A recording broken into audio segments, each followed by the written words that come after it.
ಎಲ್ರಿಗೂ ನಮಸ್ಕಾರ. ಈಗ ತಾವೆಲ್ಲರೂ ಸಹಿತ ಕರ್ನಾಟಕ ರಾಜ್ಯದ ಮಹತ್ವಾಕಾಂಕ್ಷೆಯ ಒಂದು ಯೋಜನೆಯಾಗಿರ್ತಕ್ಕಂಥ ಸರ್ಕಾರಿ ಶಾಲೆಗಳಿಗೆ ಉಚಿತವಾದಂಥ ವಿದ್ಯುತ್ತನ್ನು ಒದಗಿಸಬೇಕು ಅನ್ನೋ ನಿಟ್ಟಿನಲ್ಲಿ ವಿಶೇಷವಾದಂಥ ಒಂದು ಆದೇಶ ಹೊರಬಿದ್ದಿದ್ದು, ಅದಕ್ಕೆ ಪೂರಕವಾದಂಥ ಒಂದು ವೆಬ್ಸೈಟನ್ನು ಕೂಡ ಲಾಂಚ್ ಮಾಡಲಾಗಿದ್ದು, ಅದಕ್ಕೆ ಪೂರಕವಾಗಿ ಒಂದು ವಿಶೇಷವಾದ ಗೈಡ್ಲೈನ್ನು ಸಹ ಹೊರಬಂದಿರತಕ್ಕಂಥದ್ದು ನಮಗೆ ಗೊತ್ತಿರ್ತಕ್ಕಂಥ ಸಂಗತಿ. ಹಾಗಾಗಿ ಆ ಒಂದು ಸಂದರ್ಭದಲ್ಲಿ ನಾವೆಲ್ಲರೂ ಸಹಿತ ಲಾಗಿನ್ ಮಾಡ್ತಕ್ಕಂಥ ಸಂದರ್ಭದಲ್ಲಿ ಕೆಲವೊಂದು ಪ್ರಾಬ್ಲಮ್ಗಳು ಆಗ್ತಾಯಿದ್ದಾವೆ. ಕೆಲವರು ಪ್ರಾಬ್ಲಮ್ಗಳು ಆಗದೇ ನೇರವಾಗಿ ಅವು ಏನಾಗ್ತಿದ್ದಾವೆ, ನೇರವಾಗಿ ಅವು ಲಾಗಿನ್ ಆಗಿ ಮತ್ತು OTP ಬಂದುಬಿಟ್ಟು ನಮ್ಮದು ಸಕ್ಸಸ್ಫುಲಿ ಆಗಿ ಆ PDF ಜನ್ರೇಟ್ ಆಗುತ್ತೆ. ಅದರ ವೀಡಿಯೋವನ್ನು ನಾನು ಈ ಹಿಂದೆ ನನ್ನ ಯೂಟ್ಯೂಬ್ ಚಾನಲ್ನಲ್ಲಿರ್ತಕ್ಕಂಥ ವೀಡಿಯೋವನ್ನು ತಾವು ಗಮನಿಸ್ಬೋದು. ಅದನ್ನು ಹೇಗೆ ಅಪ್ಡೇಟ್ ಮಾಡೋದು ಅನ್ನೋದ್ರ ಬಗ್ಗೆ ನಾನು ಮಾಹಿತಿಯನ್ನು ಕೊಟ್ಟಿದ್ದೀನಿ. ಹಾಗಾಗಿ ಆ ವಿಡಿಯೋವನ್ನು ಗಮನಿಸಿ. ಆದರೆ ಇಲ್ಲಿ ಕೆಲವ್ರದ್ದು ಅಪ್ಡೇಟ್ ಆಗಲಿಕ್ಕೆ ಸಕ್ಸಸ್ಫುಲಿ ಆಗ್ತಾಯಿಲ್ಲ. ಹಾಗಾಗಿ ಏನಾಗ್ತಿದೆ ಅಂತಂದರೆ ಕೆಲವರು ಮೊಬೈಲ್ ನಂಬರ್ಗಳು ಚೇಂಜ್ ಆಗಿರುತ್ತೆ, ಇಲ್ಲ ಕೆಲವು ಮುಖ್ಯ ಶಿಕ್ಷಕರ ಬದಲಾವಣೆಯಾಗಿ ಬೇರೆ ಶಾಲೆಗೆ ಹೋಗಿರ್ತಾರೆ, ಅಥವಾ ಆ ಮೊಬೈಲ್ ನಂಬರ್ ನಮಗೆ ಸಿಗ್ತಾ ಇರೋದಿಲ್ಲ. ಇನ್ನು ಕೆಲವು ಶಿಕ್ಷಕರ ಮೊಬೈಲ್ ನಂಬರ್ಗಳು ಅವರು ಮರಣ ಹೊಂದಿರತಕ್ಕಂತಹ ಮುಖ್ಯ ಶಿಕ್ಷಕರ ಮೊಬೈಲ್ ನಂಬರ್ ಕೂಡ ಇಲ್ಲಿ ಇರ್ತವೆ. ಹಾಗಾಗಿ ಅಂತಹವರ ಮೊಬೈಲ್ಗೆ OTP ಹೋಗೋದ್ರಿಂದ ಇಲ್ಲಿ OTP ತಗೊಳ್ಳಿಕ್ಕೆ ಪ್ರಾಬ್ಲಮ್ ಆಗುತ್ತೆ. ಹಾಗಾಗಿ ನಾವು ಅಂತಹ ಸಂದರ್ಭದಲ್ಲಿ ನಾವು ಏನು ಮಾಡಬೇಕಾಗತ್ತೆ ಅನ್ನೋ ಮಾಹಿತಿಯನ್ನು ನಾನು ತಮಗೆ ತಿಳಿಸ್ಕೊಡ್ತಾ ಇದ್ದೀನಿ. ಬನ್ನಿ, ನಿಮ್ಮ ಮೊಬೈಲ್ನಲ್ಲಿ ನೀವು ಸ್ಯಾಟ್ಸ್ ಈಗ ಏನು ವರ್ಕ್ ಮಾಡ್ತಾಯಿದ್ದೀರಿ, ಆ ಒಂದು ಸ್ಯಾಟ್ಸ್ಗೆ ಸಂಬಂಧಪಟ್ಟಂತೆ ಅದನ್ನು ನೀವು ಅಪ್ಡೇಟ್ನ ಟಚ್ ಮಾಡ್ಕೊಳ್ಳಿ. ನಿಮ್ಮ ಮೊಬೈಲ್ ಗೂಗಲ್ ಬಂದುಬಿಟ್ಟು ಈ ಥರ ಒಂದು ಸ್ಯಾಟ್ಸ್ಗೆ ಸಂಬಂಧಪಟ್ಟಂತೆ ಲಾಗಿನ್ ಬರ್ತಾಯಿದ್ರಿ. ಇಲ್ಲಿ ಲಾಗಿನ್ನ ಪ್ರೆಸ್ ಮಾಡ್ಕೊಳ್ತಾ ಇದ್ರಿ.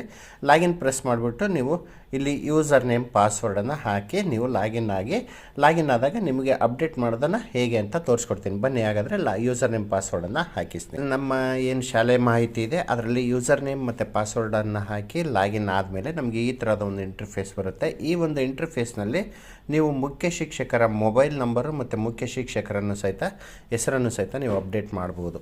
ಈಗ ನಿಮಗೆ KEB ಅಂದರೆ ಕರೆಂಟ್ ಬಿಲ್ಗೆ ಸಂಬಂಧಪಟ್ಟಂತೆ ಉಚಿತವಾದಂಥ ವಿದ್ಯುತ್ತನ್ನು ನಮ್ಮ ಶಾಲೆಗೆ ಪಡಿಬೇಕು ಅಂತಂದರೆ ಆ ಮೊಬೈಲ್ ನಂಬರು ಹಳೇದಾಗಿರುತ್ತೆ, ಅಥವಾ ಬೇರೆ ಚೇಂಜ್ ಆಗಿರುತ್ತೆ, ಅಥವಾ ಬೇರೆ ಮುಖ್ಯ ಶಿಕ್ಷಕರಾಗಿದ್ದು ಅವರು ಈಗ ಪ್ರಸ್ತುತ ಸಂದರ್ಭದಲ್ಲಿ ಆ ಶಾಲೆಯಲ್ಲಿ ಇರೋದಿಲ್ಲ. ಅಂಥ ಸಂದರ್ಭದಲ್ಲಿ ನೀವು ಮುಖ್ಯ ಶಿಕ್ಷಕರ ಮೊಬೈಲ್ ನಂಬರ್ ಮತ್ತು ಹೆಸರನ್ನು ಚೇಂಜ್ ಮಾಡಬೇಕು ಅಂತಂದರೆ ಈ ಲೆಫ್ಟ್ ಸೈಡ್ನಲ್ಲಿ ಕೆಲವೊಂದು ಡೈರೆಕ್ಟ್ ಲಿಂಕ್ಗಳಿದ್ದಾವೆ. ಈ ಒಂದು ಲಿಂಕ್ನಲ್ಲಿ ನೀವೇನು ಮಾಡ್ತಾಯಿದ್ರಿ, ಸ್ಕೂಲ್ ಮ್ಯಾನೇಜ್ಮೆಂಟ್ ಅಂತ ಕಾಣ್ತಿದೆ. ಈ ಸ್ಕೂಲ್ ಮ್ಯಾನೇಜ್ಮೆಂಟನ್ನು ಟಚ್ ಮಾಡಿ ಇದರಲ್ಲಿ ನೀವೇನು ಮಾಡ್ತಾಯಿದ್ರಿ, ಈ update school info and UDICE plus ಅಂತ ಕಾಣ್ತಿದೆ. ಅದನ್ನು ಟಚ್ ಮಾಡಿ, ಎರಡನೇದಿದೆ ಅದನ್ನು ಟಚ್ ಮಾಡಿ. ಈ ಒಂದು ಭಾಗದಲ್ಲಿ ನೀವು ಏನು ಮಾಡ್ತಾಯಿದ್ದೀರಿ ಅಂತಂದರೆ ಇದು UDICE ಪ್ಲಸ್ಗೆ ಸಂಬಂಧಪಟ್ಟಂತೆ ನೀವು ಅಪ್ಡೇಟ್ ಮಾಡ್ತಕ್ಕಂಥ ಒಂದು ಮಾಹಿತಿ.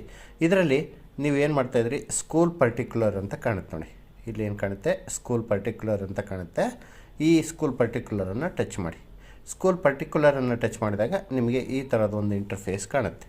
ಈ ಒಂದು ಇಂಟರ್ಫೇಸ್ನಲ್ಲಿ ನೀವೇನು ಮಾಡ್ತಾಯಿದ್ರಿ, ಇಲ್ಲಿ ನೀವು ಯಾವ ಪಾಯಿಂಟು ಅಂತಂದರೆ ನಿಮಗೆ ಸ್ಪಷ್ಟವಾಗಿ ಮಾಹಿತಿಯನ್ನು ಕೊಡ್ತಾಯಿದ್ದೀನಿ. ಇಲ್ಲಿ 1.14 ಅಂತ ಇರುತ್ತೆ ನೋಡಿ, 1.14. ಈ 1.14ನಲ್ಲಿ ನೀವೇನು ಮಾಡ್ತಾಯಿದ್ರಿ, ಇಲ್ಲಿ ಮುಖ್ಯ ಶಿಕ್ಷಕರ ಹೆಸರನ್ನು ನೀವು ಬರೀಬೇಕಾಗತ್ತೆ. ಇಲ್ಲಿ ಮುಖ್ಯ ಶಿಕ್ಷಕರ ಹೆಸರನ್ನು ಬರೀರಿ. ಅದಾದಮೇಲೆ ಈ ಒಂದು ಭಾಗದಲ್ಲಿ ನೀವು ಮುಖ್ಯ ಶಿಕ್ಷಕರ ಮೊಬೈಲ್ ನಂಬರನ್ನು ಸಹಿತ ನೀವು ಎಂಟ್ರಿ ಮಾಡಬೇಕಾಗತ್ತೆ. ಹೀಗಾದಾಗ ಮಾತ್ರ ನಿಮಗೆ ನಿಮ್ಮ ಶಾಲೆಗಳಿಗೆ ಏನಾಗುತ್ತೆ, ಉಚಿತವಾದಂಥ ವಿದ್ಯುತ್ ಸೌಲಭ್ಯವನ್ನು ಪಡೀಲಿಕ್ಕೆ ನಿಮಗೆ OTP ಬರೋಕ್ಕೆ ಅನುಕೂಲ ಆಗುತ್ತೆ. ಈಗ ಪ್ರಸ್ತುತವಾಗಿ ಯಾರ ಮೊಬೈಲ್ ನಂಬರು ನಿಮಗೆ ಆ್ಯಕ್ಟಿವ್ ಆಗಿರುತ್ತೋ ಆ ಮೊಬೈಲ್ ನಂಬರನ್ನು ಮಾತ್ರ ನೀವು ಅಪ್ಡೇಟ್ ಮಾಡಿ. ನೀವೇನು ಮಾಡಬೇಕು, ಕೊನೆ ಭಾಗದಲ್ಲಿ ಕೆಳಗೆ ಲಾಸ್ಟ್ ಬಂದರೆ ಇಲ್ಲಿ ಅಪ್ಡೇಟ್ ಅಂತ ಕಾಣುತ್ತೆ. ಇಲ್ಲಿ ಕೆಳಗೆ ಅಪ್ಡೇಟ್ ಅಂತ ಕಾಣುತ್ತೆ, ಅಪ್ಡೇಟನ್ನು ಕೊಡಿ. ಅದಾದಮೇಲೆ ವ್ಯಾಲಿಡೇಷನ್ ಕೊಡಿ.